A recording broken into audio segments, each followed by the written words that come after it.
Buenas tardes, mi nombre es Nicolás González Rincón, estudiante de Agronomía de la Universidad Nacional Libertad Extensional, y a continuación, junto con mi compañera Laura, vamos a exponer la tarea 6 del curso de entomología, en la cual se debe evaluar un cultivo y una plaga que lo afecte. Bueno, el cultivo que a nosotros nos correspondió fue el cultivo de aguacate, Persea americana. Este cultivo pertenece, bueno, es una planta dicotiledónea que pertenece al orden de los laurales, a la familia Lauraceae, al género Persea y la especie, pues, Persea americana. Este árbol, en condiciones normales, es decir, sin realizarle ningún tipo de poda de formación o de sus temas técnicos, puede alcanzar una altura de hasta 10 metros de alto y una espesura de copa de hasta 25 metros. Bueno, y brindando un contexto de la situación actual de este cultivo en Colombia, de acuerdo con Castillo 2021, el departamento con mayor producción de aguacate para el año 2020 en Colombia fue el departamento de Antioquia, el cual tuvo una producción de 290.602 toneladas que fueron cosechadas en un área de 16.004 hectáreas. Y esto arrojó un rendimiento de 18,16 toneladas por hectárea. Otros de los departamentos con mayor producción de aguacate en Colombia son el departamento de Caldas, Tolima, Santander y Risaralda. Y en cuanto a la plaga que se nos asignó y que afecta a este cultivo, pues tenemos el picudo grande de la semilla del aguacate, cuyo nombre científico es Eilipus lauri. Este insecto pertenece al orden Coleoptera, a la familia Curculionidae, al género Eilipus, y la especie pues es Eilipus lauri. La principal característica morfológica de este insecto, o se podría denominar como su carácter determinante, son una serie de manchas amarillas naranjadas que tiene en sus elitros, y pues estas son características de esta especie y lo permiten identificar. Esta especie presenta dimorfismo sexual, lo cual quiere decir que se puede diferenciar entre el macho y la hembra.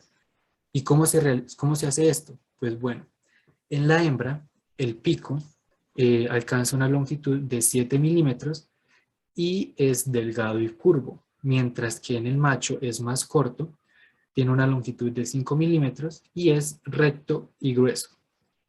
En cuanto a la longitud del cuerpo de este picudo, alcanza entre 12 y 18 milímetros. Posee un aparato bucal masticador con mandíbulas esclerotizadas y palpos labiales trisegmentados. Posee alas membranosas y sus antenas son geniculadas con clavas compactas.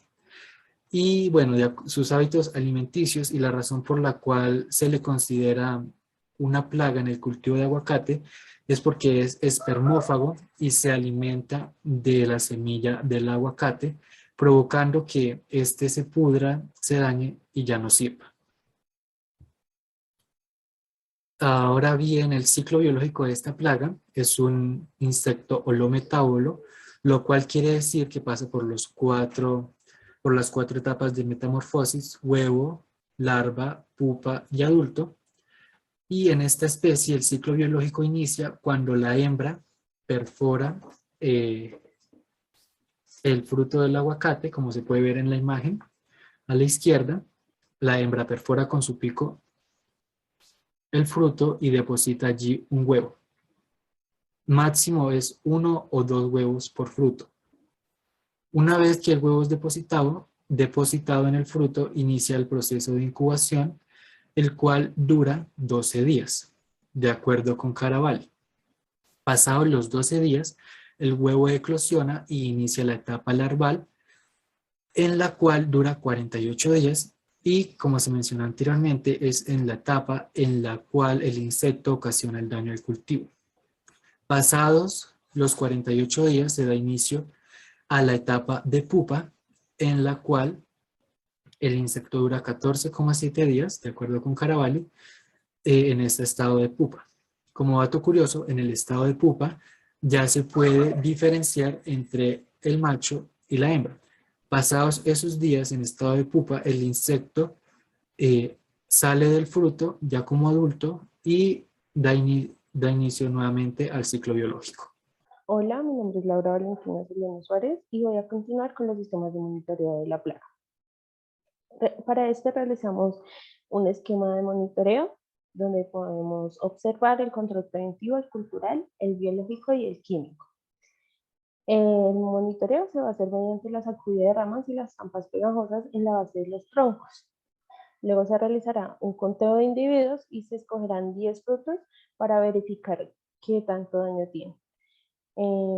Posteriormente, se observarán los resultados y se iniciará con el control que se requiera.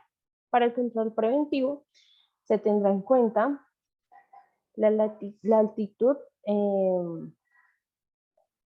donde esté el cultivo, pues ellos tienen preferencia por ciertas altitudes, más que todo de la variedad Hass. Para el control cultural será un reconocimiento del daño tanto de alcance y severidad y posterior a eso se hará una remoción de frutos con síntomas y daños. En el control biológico se hará uso de entomopatógenos y en el control químico se hará uso de plaguicidas. En esta diapositiva podemos observar en la primera imagen un ejemplo de cómo se hace el monitoreo con el método de lona al piso. Se sacuden las ramas, caen los frutos y se verifica el daño. En la segunda imagen, al lado derecho, podemos ver la identificación del síntoma, los daños y la especie del insecto mediante cortes a los frutos.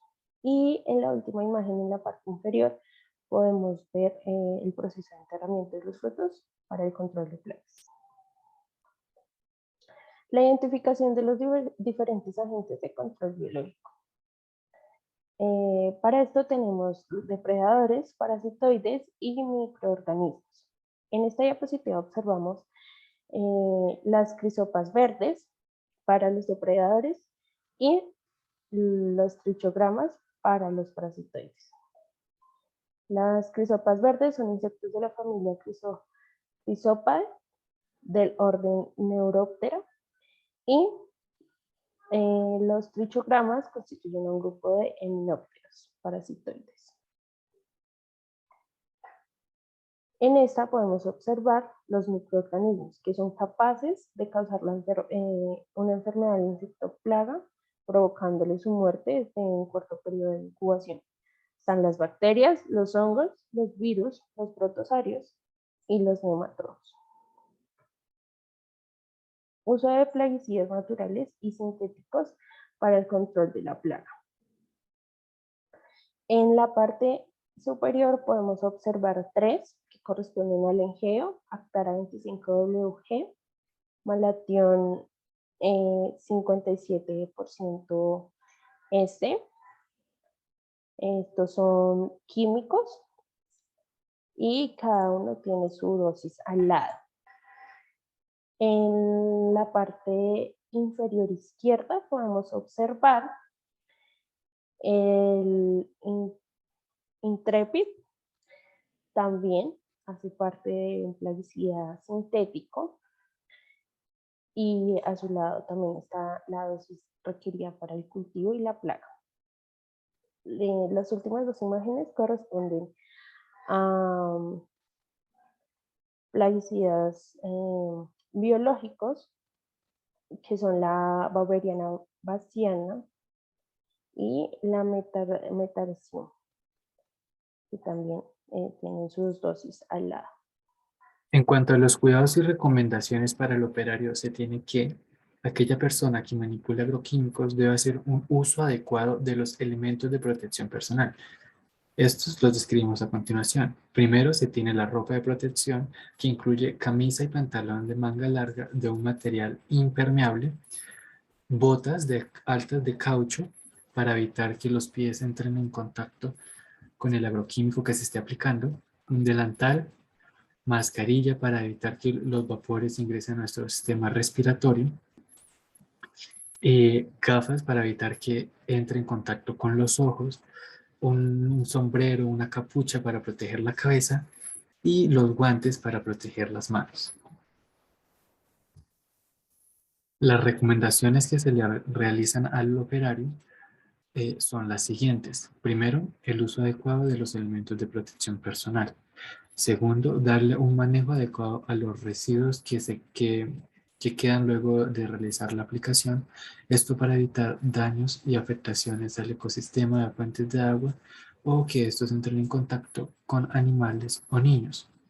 Tercero, leer la ficha técnica y la ficha de seguridad de los productos. Y cuarto, seguir las recomendaciones del profesional de campo. Y adicionalmente también se recomienda que aquella persona que esté realizando aplicaciones de químicos no ingiera ningún tipo de alimento o bebida durante la aplicación y que luego de que ésta finalice se retire los elementos de protección personal y se realice el correcto lavado de manos y caras. Bueno, por último, las conclusiones. Se tiene que, una vez finalizado el desarrollo de la actividad y del curso, se puede inferir que realizar un correcto manejo integrado de plagas, dejando siempre como última alternativa el control químico y empleando primeramente controles biológicos, culturales o mecánicos, es una acción que contribuirá a preservar a aquellos insectos y microorganismos benéficos para los cultivos.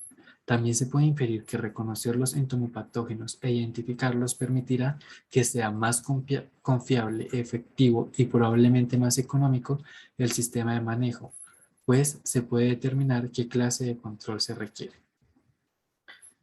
Las recomendaciones se debe conocer las etapas metamórficas de un insecto plaga, ya que esto ayudará tanto a definir en cuál de estas le ocasiona daño a los cultivos y en cuál de estas es más adecuado implementar acciones de control. Segundo, identificar el tipo de control que requiere el cultivo dependiendo de la fase en que se encuentre, asimismo atendiendo los resultados de severidad e incidencia de la plaga, y realizar acciones de monitoreo al cultivo con la finalidad de determinar si hay o no presencia de la plaga en este. A su vez, establecer trampas para estimar el índice poblacional y asimismo calcular o determinar si hay daño económico en el cultivo por parte de la plaga. Y ya por último tenemos las referencias que se consultaron para el desarrollo de esta actividad. Muchas gracias por su atención.